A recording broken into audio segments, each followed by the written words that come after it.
Frank, what's with the little bat? He says, well, I had a bigger bat but a smaller ball, and I hit it off the wall, but there's no pressure on you. And I said, you do remember you're Frank White, I'm Sly James, right? If you didn't hit it off the wall, there'd be serious repercussions. I'd be disappointed. Before I get started, there's a few other people that I want to make sure that we acknowledge. We have the best cadre of city employees that any city has, despite the tendency sometimes to fail to recognize the contribution of the people who work every day in this city. I get to see it every day. I'm extremely proud to be associated with people like Miko Gilmore and Mark Bowen, and my staff, Danny Roderd and Jay Hodges. I also want to make sure that I point out Nick Benjamin back there hiding from Power and Light District. Welcome, Nick. And I know I'm missing somebody, but I apologize for it in advance. I just want to make sure that we have a couple things nailed down pretty tight. I'm not sensing the level of excitement about this All-Star game in this crowd that we really do need to have. So I need to ask you, are you really excited about this thing or what? Yeah! I mean, if we can't get jazzed up and frosty about this, I don't know what we're going to be able to get jazzed up and frosty about. All right? We need to recognize the true impact of this All-Star game on this city, on our self-perception, on the external perception, because we will have well over 600 media from around the world, not the country, the world, in this city for 5 to 10 days, snooping, pooping, hiding in crooks and crannies, going out and eating stuff that we have, partying, looking for a place to shake their booty, and we need to be out there working with them, okay? We need to show them what Kansas City is all about. I can't tell you how many times, and I mean this sincerely, I get the opportunity to travel a lot and see people coming in from all over the place.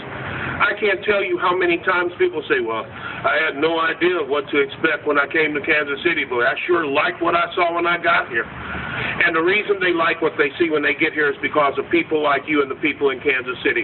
There is no one who has ever told me, I don't like Kansas City because the people are mean. What they say is, I love Kansas City because the people are so wonderful, they're great, they're friendly, they're helpful. So we're going to energize this city. We're going to show it off. We're going to do some of the things that we have always wanted to do. We're just going to have a real big party for a long time, and we're going to get to know each other, whether we live north or south of the river, east or west of Truce, Johnson County or Kansas City or Wyandotte County or whatever. We're going to get to know each other. We're going to work together. We're going to eat a lot of barbecue. We're going to hear a lot of jazz and blues. We're going to show off our museums and galleries. We're going to have people from New York and New Zealand. We're going to have people from Florida and California. We're going to have people from Canada. We're going to have people from all over the world here in Kansas City. And the images and perceptions that we ingrain in them on this trip will determine whether they, their families, or their friends ever come back here again. So we want every single one of them coming back here 50, 60, 70 times, spending as much money as possible. The people in this area are the absolute best. We have avid fans, and we're all fanatical about this place we call home. We're fanatical about our great neighborhoods. We're fanatical about the Negro Leagues. We're fanatical about the fact that the Negro Leagues, not any other leagues, the Negro Leagues started right here in Kansas City in the 20s, right here. We have so many things that started first. We talk about the city being a city of entrepreneurs. How about the entrepreneurs that started the Negro Leagues, that led to some of the greatest baseball players in the history of this country, started as a direct result of things that started right here in Kansas City.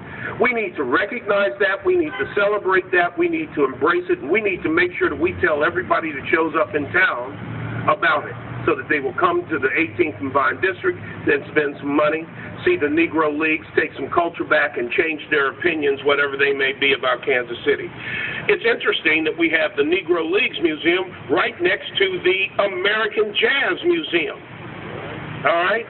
So here we are. Kansas City is placed in the middle of the country, right in the heart of really the continent, with two significant things that happened in American history. The start of the Negro Leagues, which led to the infusion of some of the best baseball talent into Major League Baseball ever, and the American Jazz Museum that celebrates the culture that grew up right here in this area of our town with some of the best, greatest, well-known, fundamental musicians the world has ever known.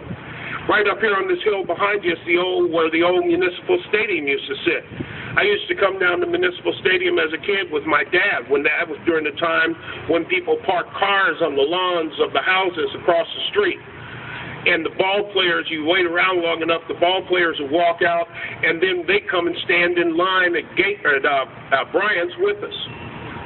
We all used to stand in the lines that wrapped around the corner at Bryant's after games to eat, and then we'd hang out with the ball players.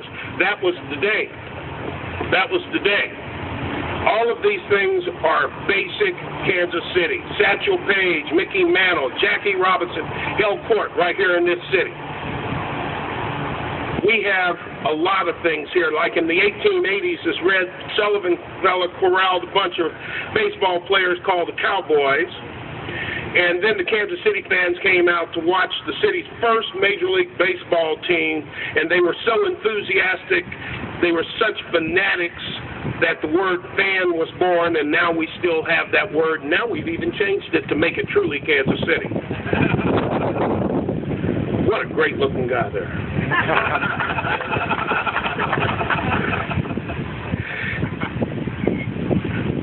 Fanatics should describe how we feel about this city.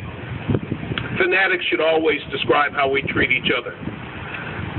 If we can't love Kansas City right now, then there is never going to be a time when we can, because there's so many good things going on in this city.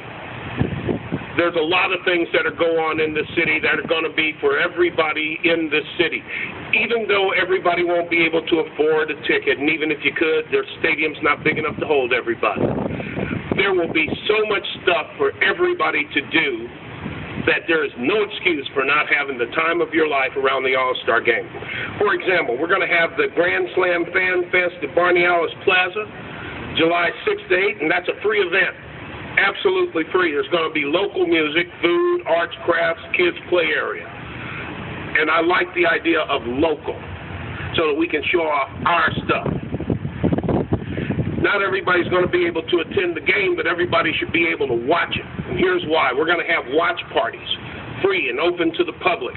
Places where you can go hang out and party with your friends. Bring a blanket, bring a cooler. Well, I don't know about the cooler at the zoo, but bring a blanket, sneak into stuff. Oh, I'm sorry, didn't mean to say that either.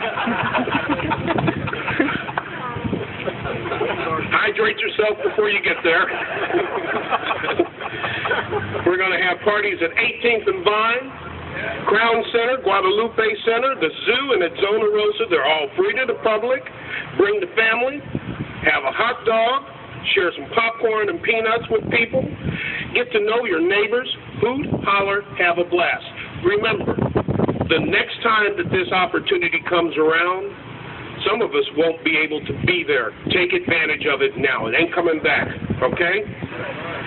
When the people from around the world are in this city, I plan to be out roaming the streets and talking to them, shaking hands, saying, hi, welcome to the city, what can we do to help? I hope that each and every one of you are doing the exact same thing.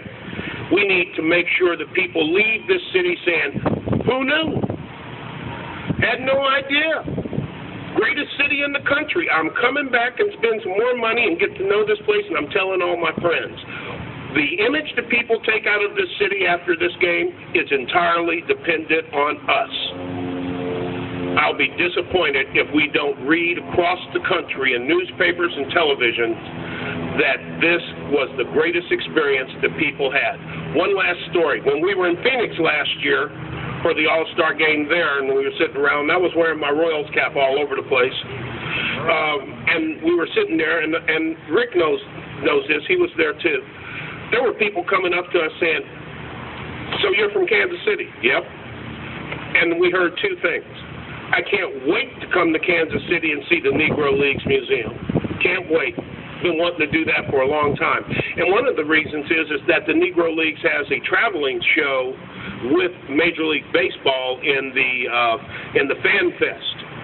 Not anything close to the museum, but actually better than the Hall of Fame Museum traveling show that they had. The other thing that we heard was, we can't wait to come to Kansas City because the cities that do this all the time, the Phoenixes, the LAs, the big cities that have the NBA playoffs and the Super Bowls and all that, to them this is ho-hum. Roll out the cookie cutter. Here's how we do it. Here's how much it's going to cost. Heck, in Phoenix, the city manager went on vacation and the mayor didn't come. I didn't see him until after the game.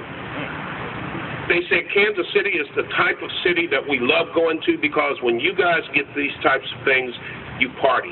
You know how to put on a show. And that's exactly what we're going to do, is we're going to put on a show, and baby, they're going to be saying, going to Kansas City for a long time.